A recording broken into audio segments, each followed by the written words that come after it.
Football with friends is fun as hell. My name is Alex Dunlap here with Cody Carpentier. So pumped to be here with you on Orange Bloods Live.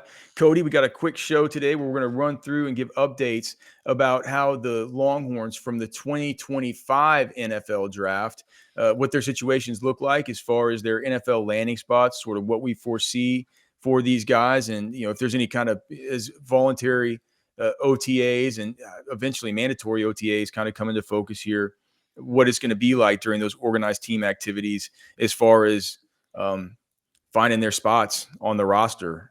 So you want to go ahead and I guess we can, I don't know if you want to go in order of how they were drafted or what.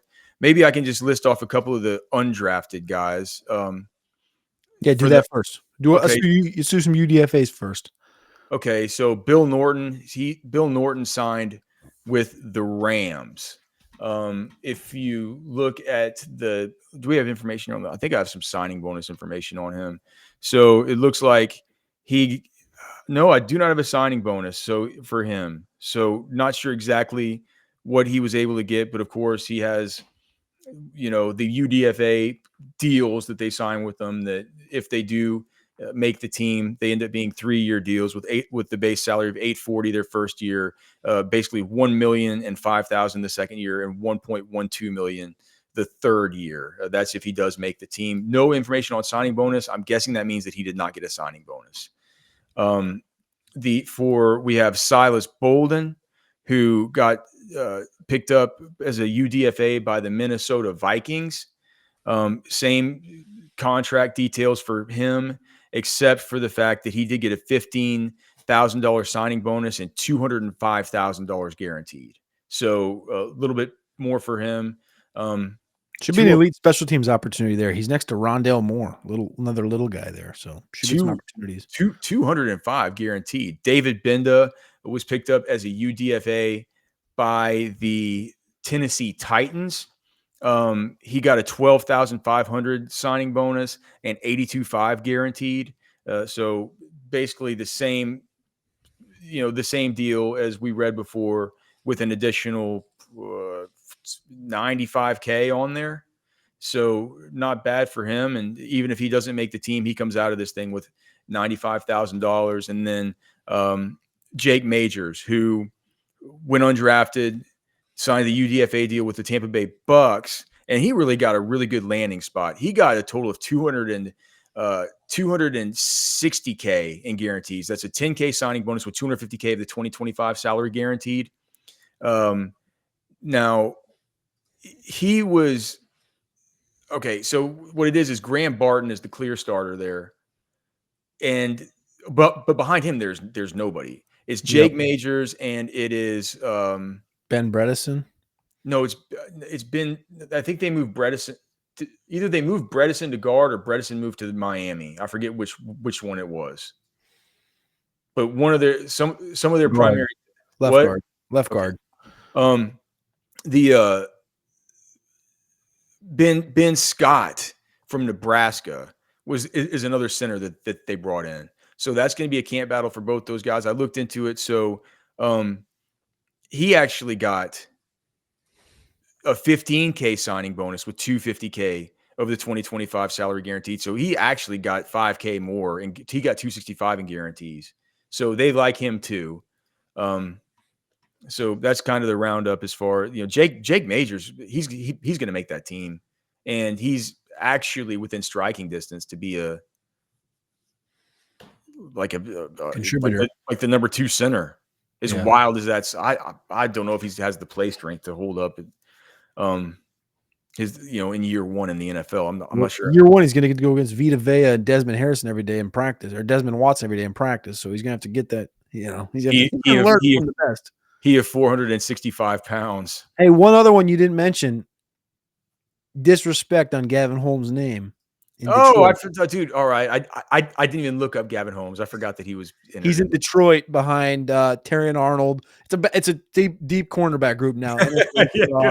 And Rocky Ya-Sin. Oh God, behind a couple of guys who were like, I guess Rocky Ya-Sin's not that young anymore, but Terry. Well, no, but yeah, he's a vet. It's like otherwise, like Terrion Arnold and Ennis Rankstraw, like former first and second round picks last year. So, yeah, I think that the number is pretty low. The signing bonus for Gavin Holmes was like 10,000 over the 3 years. So not great, but he's on the Detroit Lions right now.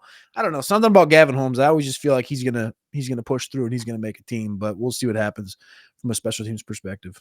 All right. So start out. Do you want to throw out the names and we can Let's start with the New Orleans Saints because that's where Kelvin Banks is at pick 9, but we also have Vernon Broughton on the same squad.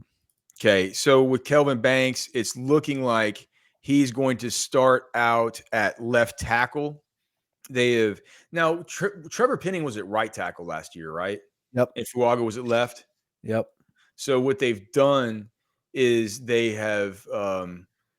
moved Fuaga back to his normal position. Yeah, so they moved Fuaga back. They have here actually. I could probably just let's see. What is this? This is that's Kelvin. This right here. No, that's Kelvin right there. Sorry. So guard, Deja Ruiz. Who's that? Who's that? Who's that? At the 75? No, that's Fuaga. Eric. I'm sorry. So that was Eric McCoy, and then Cesar Ruiz, and then Fuaga. So that's 71. That's your starting offensive line, at least to start. So Kelvin Banks comes in and he's automatically the number 1 left tackle for them, and going to be guess he's going to be Tyler Shuck's blindside protector on a terrible team this season. Hey man, that's a pretty decent offensive line now. Vernon Broughton. So he's with the Saints. He's wearing number 91, playing for Bo Davis. It looks like he'll compete with Nate Shepard behind the former first rounder Brian Brissy at defensive tackle. If you look at Shepard, he's right now he's 32 years old. There is a potential out in his contract after the 2025 season, though. He's not guaranteed any money in 2026, and he carries. They would only lose like $398,000 if they were to cut him, even though he's due $3.9 million. And if you look at him on PFF and stuff, he hasn't been very good. So Vernon Broughton could end up as early as next year being the number 2 defensive tackle, but that's sort of where he is there. All right. Round 1, we also had Jahdae Barron go to the Denver Broncos, a place that former Texas Longhorn Caden Stearns went. PJ Locke. Yeah. So Barron's wearing number 12. He looks like a cinch to start at nickel. That's what everybody's saying is that he's going to start. The only guys behind him, or the only other guys that are in the mix, are like college free agents or street free agents. And PJ Locke played some nickel before, but he's now been moved to strong safety, and there's some talk about whether or not he's even going to make the team. So, yeah. So Jahdae Barron's going to come in and play. He's going to come in, and he's going to dude. That's a good group of 2 corners and one nickel, right? That's a sick defensive back group. Yeah. Sertan, I forget the name. What's the name of the other Riley guy? Moss, the white Riley Moss, the only white cornerback in the league starting. Well, you can consider. I guess you can't really consider Cooper DeJean the true corner, but yeah. And then a Thorpe Award winner and Jahdae Barron's like super duper sick. Green Bay's got a couple of guys. Matthew Golden was 23rd overall in the first round, and we got Baron Sorrell in the 4th round at edge. Have you seen the video of Matthew Golden at the rookie premiere? I saw some stuff about the premiere. I don't remember if I can't remember a particular. It didn't stand out to me. Oh yeah, I saw this. Look at his coordination. He did this better than anybody else, dude. There you go. He just look at that. Get him going. He just forgot the last one, or would have been perfect. He's wearing, as you see there, number 22, which I absolutely hate. But he's saying he might not keep it either.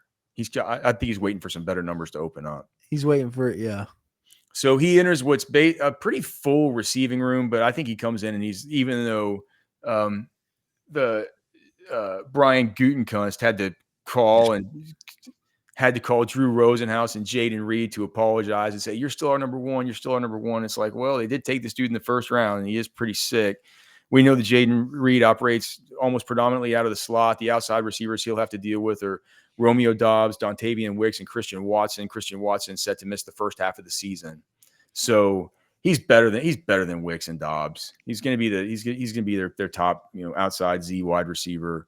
The question will be, I guess it won't even matter. And Jaden Reed's still going to keep getting swindled whenever they go to 12 personnel, which they might a lot. So they have both Tucker Kraft and Luke Musgrave back healthy.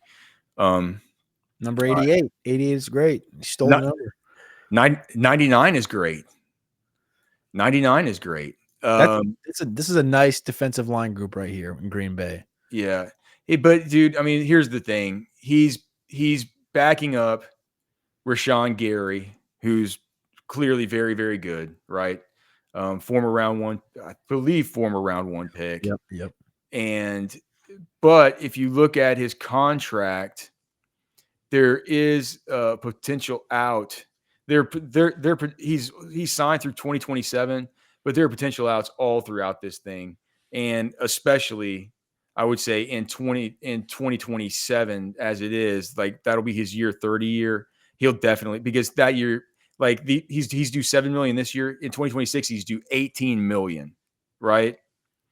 With a $28 million cap hit, but only 17 dead. That's 2026. 2027, he's due $21 million with a $31 million cap hit, but only 8.5 dead. So he's out of there by 2027. So you're looking maybe 2 years. Maybe 2 years. How long it took Rashawn Gary to take over and get a starting role. He didn't do it right away. Remember, he was an overweight dude right there. So that's a loaded room. A non-loaded room is in San Francisco on the interior, where Alfred Collins was drafted in the second round. He has potential. I'd like to hear your thoughts on this because I think he's got potential to start in year one. Dude, I mean, our lads has Kevin Givens ahead of him, but the 49ers beat thinks that he has the opportunity to start at defensive tackle. They think it's going to be Bosa, Alfred Collins, CJ West, and Michael Williams. They're going to have their first two picks of this draft starting. I mean, they took Alfred Collins at pick 43. I think pick 43 43 overall. I mean, that's the kind of thing where that's the kind of deal where you like look at Alfred Collins. He looks a little chunky, but man, he's carrying some weight, so I get it. Yeah, dude. All right, who else do we got? All right, next in round 2, the only other one was Andrew Makuba, pick 64 to the Philadelphia Eagles. He joins Cam Williams at pick 207. I guess you could say it the opposite direction there. Cam Williams joins Andrew Makuba. Okay, so with Andrew Makuba, you guys can go read the article from last week on The Athletic about how they think that Andrew Makuba has a chance to start as a rookie. They think that he could play nickel or he could play safety, and the way that the depth chart lines up, there is an opportunity for it. And the beat writers there make mention of the fact that he came right into Clemson and started, and yada yada yada. So that's kind of what they're saying about him. They really think that the guy can play.